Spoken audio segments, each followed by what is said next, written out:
guys! As I've mentioned last time, I want to get to a number of reviews I've had to pass over on my hiatus. As most YouTubers will likely say, last year was particularly bad for me. Vehicular accident in August, which caused the death of my grandmother 1 month later. I'm still mourning her passing. But I honestly don't want to linger on that. I know it sounds heartless of me to say it, but I know she wouldn't want me to stay on that. Anyways, while she's in the hospital trying to recover, I tried to move on with my videos, and the one that was the closest to being finished was my review of Descendants.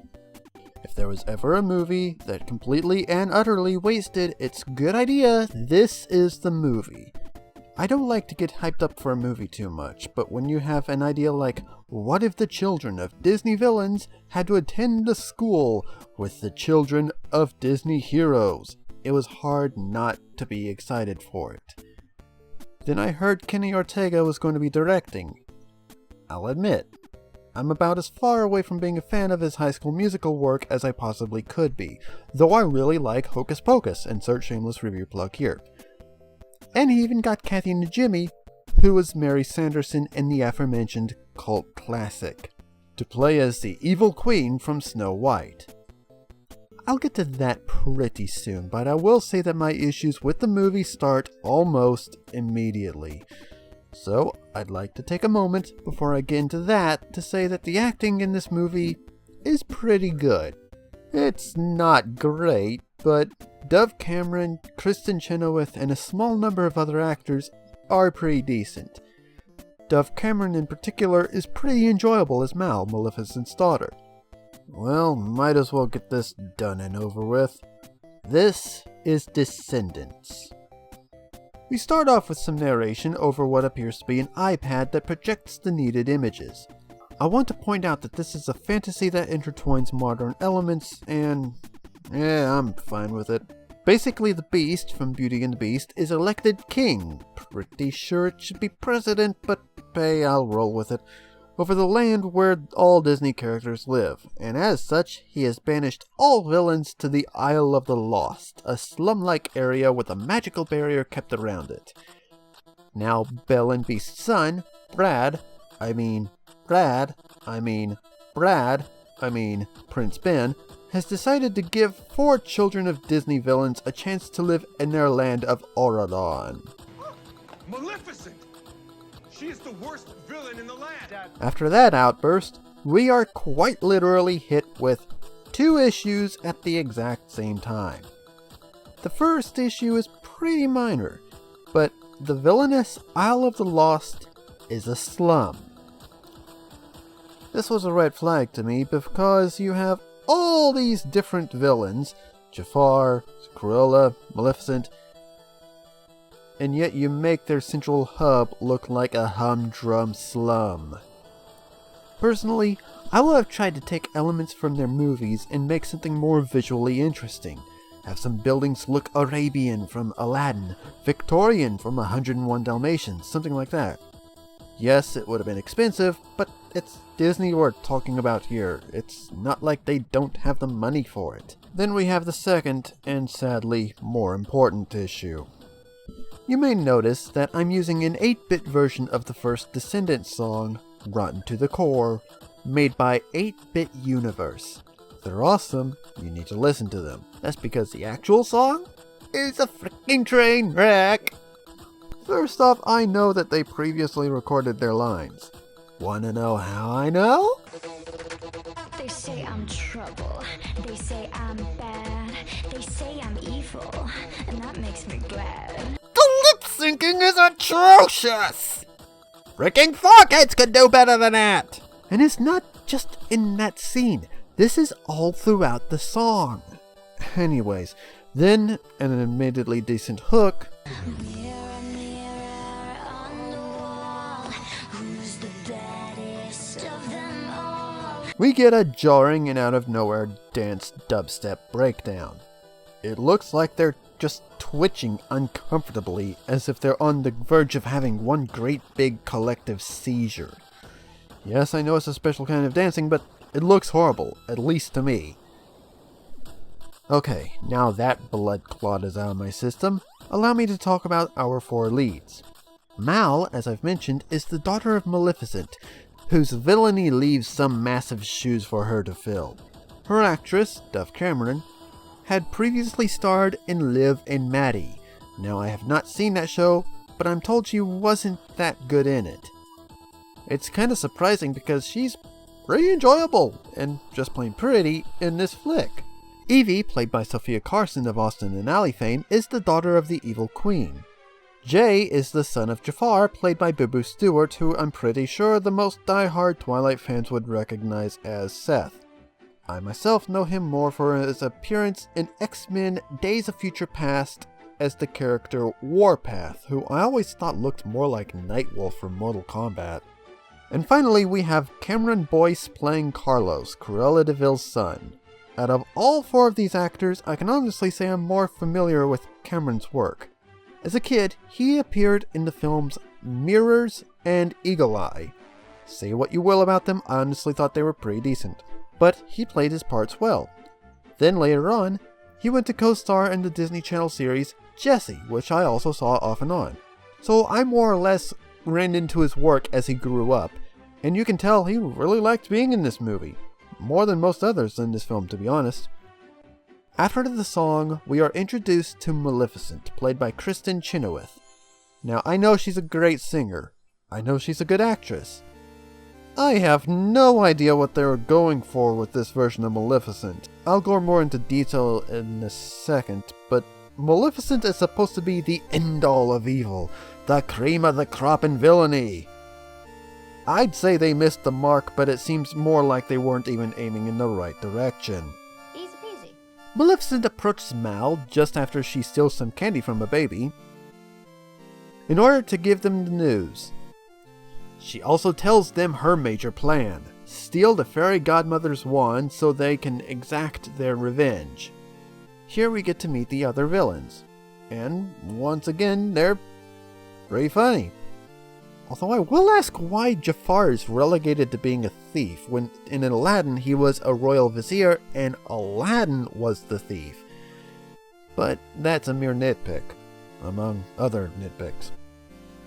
No, the one who clearly steals this scene is Kathy Najimy as the evil queen. Whereas the other villains stay true-ish to their villainy, Evil Queen seems to somewhat care for her daughter's future. Granted, it's just to find the perfect prince, but at least she has some resemblance of emotions for her. Now earlier, I said that this Maleficent is not very good. Reason number 1, she's an idiot. If you want to rule the world, you and you alone, why give your plan away to 3 other villains who could one day go against you? With that wand and my scepter, I will be able to bend both good and evil to my will. Our will. Our will, our will. See? Even Evil Queen gets it. Moron! Reason number 2 is that while none of the villains here have the same gravitas as they do in their originals, Maleficent seems to have been completely nerfed to the point of being nothing but a punchline. See reason number 1. After each of the kids talk to their parents, Oh, but they didn't get baby. They didn't get the... I didn't get the baby! okay, you're creepy. Maleficent goes to retrieve a book from the refrigerator, and ignoring how stupid that is, when I first saw this scene, I almost thought it was going to be the spell book from Hocus Pocus. Given the movie's connections, I could not help but to think that, as dumb as an idea that may be. This is your magic mirror. Yeah, it ain't what it used to be. Then again, neither are we. If only this humor stretched out throughout the rest of the movie, that would have been awesome. Who is the fairest of them all? Me. You. Yes, that's her. They leave for Auradon, not Oregon, as many people probably would have been mistaken, and after a comical scene in the limo, coupled with some good special effects, they arrive at Auradon Prep. It's here where we meet the fairy godmother, who, design-wise, most resembles her source material. We see Prince Ben again, and we meet Audrey, daughter of Princess Aurora. Now you may be wondering if we'll ever see Princess Aurora. Well, this is literally the biggest issue I have with this movie. Where it comes to almost all of the heroes, they're only name dropped. And that's it. I don't know about you guys, but I'd actually like to see Princess Aurora. I'd like to see Cinderella and Charming, Dopey, Fa Mulan, Show, Don't Tell movie. Show, Don't Tell. Now they do say Princess Aurora is still under the curse. Has been for about 100 years. Wait a second. How old is Audrey? 16? 17? Holy f***, that is disturbing. I know Disney can go into dark places, but this cannot be intentional. I'm going to continue the rest of this review curled up in a ball of uncomfortableness because of that. Okay, ignoring that Luna awful plot hole. Seriously, did no one ever notice that? Audrey is nothing more than the mean girl stereotype. My mom's a queen, which makes me a princess. The evil queen has no royal status here. And neither do you.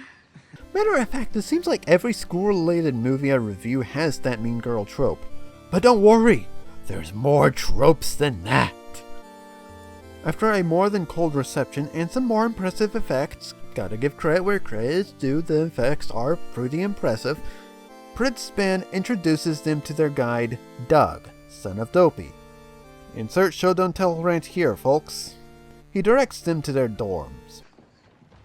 Dopey, Doc, bashful, happy, grumpy, sleepy, and sneezy. Can't tell you how many times I've had that problem, forgetting the seventh dwarf. So, thanks movie! That night they find out that the godmother's wand is locked away in a magical museum. They sneak in, breaking into said museum to locate the wand. On their way to find the wand, they come across a room full of wax statues of each of their parents. Those are cool. What is about to happen isn't. Now, I've looked at this song at every possible angle, and while the tune is admittedly very catchy, it should not even exist. First off, this is the worst presentation of a villain song I have ever seen.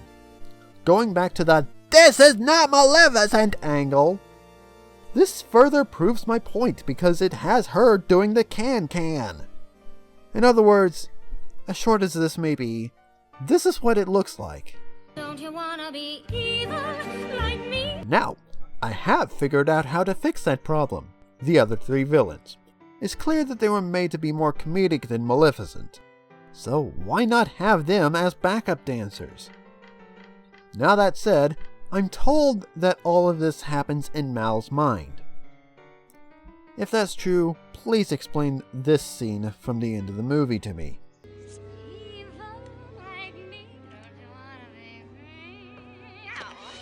Now remember that there is no magic on the Isle of the Lost. You see the problem? How is she able to do this? They find the wand, but Jay triggers an alarm causing everyone to retreat. The next morning, the four are introduced to the godmother's daughter, Jane. Think Fluttershy Season 1, but worse and in human form. Then, thanks to Jay and Carlos's roughhousing, the godmother tells them to try out for tourneys. Kinda the movie's version of Quidditch. They do, they get in, because cliches kinda beat out the rest of the movie's plot. Give them a chance. No offense, Benny Bear?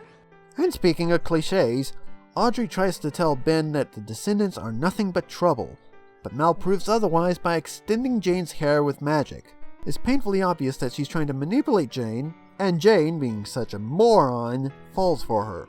We then see Doug talking to Evie about Chad, Prince Charming Jr. Insert show don't tell rant here. Also, that is all we ever learned about Chad. Well, okay, I take that back. That and him being the stereotypical dumb jock. Evie gets called out on this but cheats her way out of the issue at hand. Then we cut to Carlos being trained by Ben. Until he's chased by a stray dog. You see, I didn't mention it earlier, but for some reason Cruella made him afraid of dogs. Wouldn't it make more sense for him to hate dogs? I don't know. Then we get an almost completely pointless scene with Evie and Chad, But Doug comes along and reveals that the one will be used in what may be the biggest cliche in all of high school movies, the big dance. Seriously, every single high school movie I have seen ends with the climax being at the big dance. Everyone, please raise your hand if you're as tired of this trope as I am, because, sadly, I can't. I don't have a hand. They talk it over in the girls' dorm room when suddenly... Hey guys, I'm Lonnie. My mom's Mulan. For Luna's sake, insert show don't tell rant here too, damn it! Yes, this is Lonnie, yet another prep girl stereotype amid the sea of stereotypes. Though I will give praise to the movie's composer for adding a hint of the melody from Mulan's Reflection right here.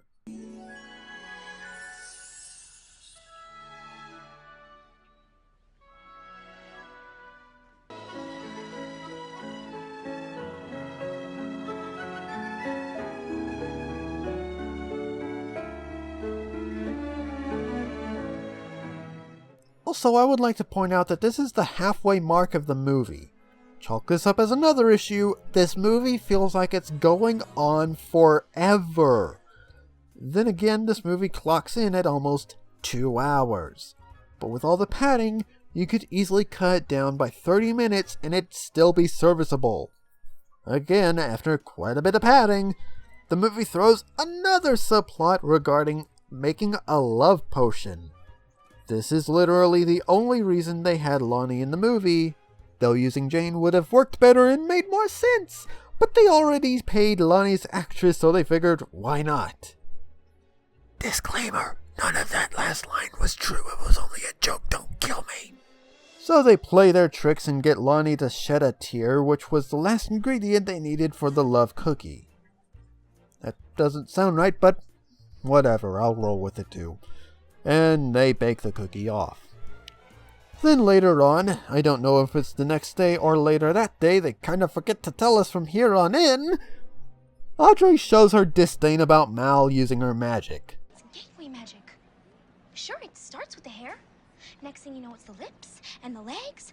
Is she comparing hair magic to a gateway drug? That is both the funniest and stupidest thing I've heard in a long time.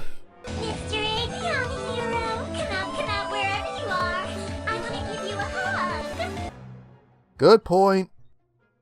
Mal gives him the cookie, causing the spell to take effect. Then we have a tourney game. 23 seconds left. You can cut the tension with a sword. Oh, there's a lot of things I want to cut with a sword right about now. Guess what? They win. Moving on. Then we get an awkward song. It's terrible. Moving on. Evie's magic mirror is confiscated as she used it for cheating. This scene is completely pointless as she gets it back literally in the next scene. Mal then goes on a date with Ben, which ends with a picnic next to an enchanted lake. I will admit, this scene where Mal tries strawberries for the first time is moderately cute. After taking a dip, one that doesn't exactly go well, and enduring another song that's not as bad as the others, but believe me when I say that's not saying much, Mal actually begins to love Ben. Then we cut to the next day, again, I think, where the students have a conference call with, "Yes! Oh, sweet Luna, yes! If I could get down on my knees and beg, I would. But please, breathe some life into this lifeless movie!" Ooh, who's the old bat? Still doing tricks with eggplants? I turned a pumpkin into a beautiful carriage. You really couldn't give Cinderella till 1 a.m. I mean, really? What, the hamsters have to be back on their little wheels? It may not be the best, but damn it, I'll take it. It's the best thing I've seen for the last 40 minutes, easily. Carlos, is that a dog? Yep, still creepy. Then we get a cheesy regret paired up with the love song from earlier. Then from one cheesy moment to... Look. I've seen people turn Disney songs into rap songs. A few years back when X Factor was a thing, this one rap group took supercalifragilisticexpialidocious and turned it into a fairly good rap. This rendition of Be Our Guest is like a student being taught by his teacher, then beating him to death with a bat and pissing on his corpse. They can sing, sing, sing, they can dance, dance, dance. After all, miss, this is France. And a dinner here is never, never second best. This is easily the worst song in the entire movie. Howard Ashman is on tumble dry in his grave. Anyways, this is a reunion scene that goes south when Audrey and her grandmother, did they seriously not think of the implications with her?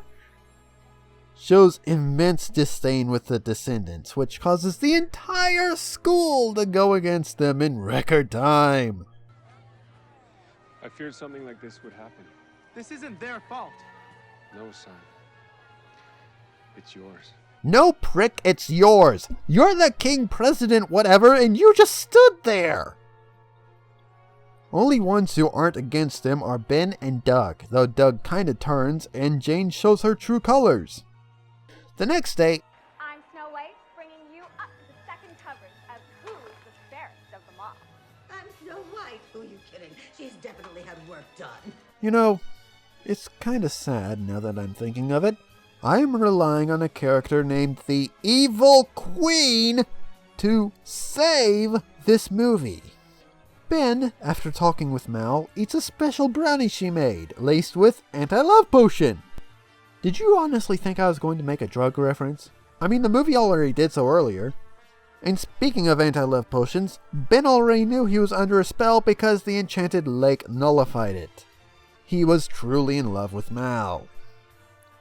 So the coronation begins, and while I bashed the living hell out of the earlier edition of Be Our Guest, I will say that I would have liked to hear the choir sing Tale as Old as Time, also from Beauty and the Beast. It matched with the scene pretty well, instead of the previous example coming out of nowhere like an invisible hurricane. Anyways, we get a twist as Jane is the one who grabs the wand and inadvertently breaks the barrier, causing Maleficent to leave the aisle.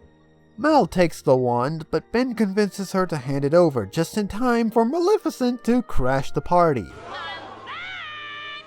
Maleficent freezes the entirety of the coronation, save for the Descendants.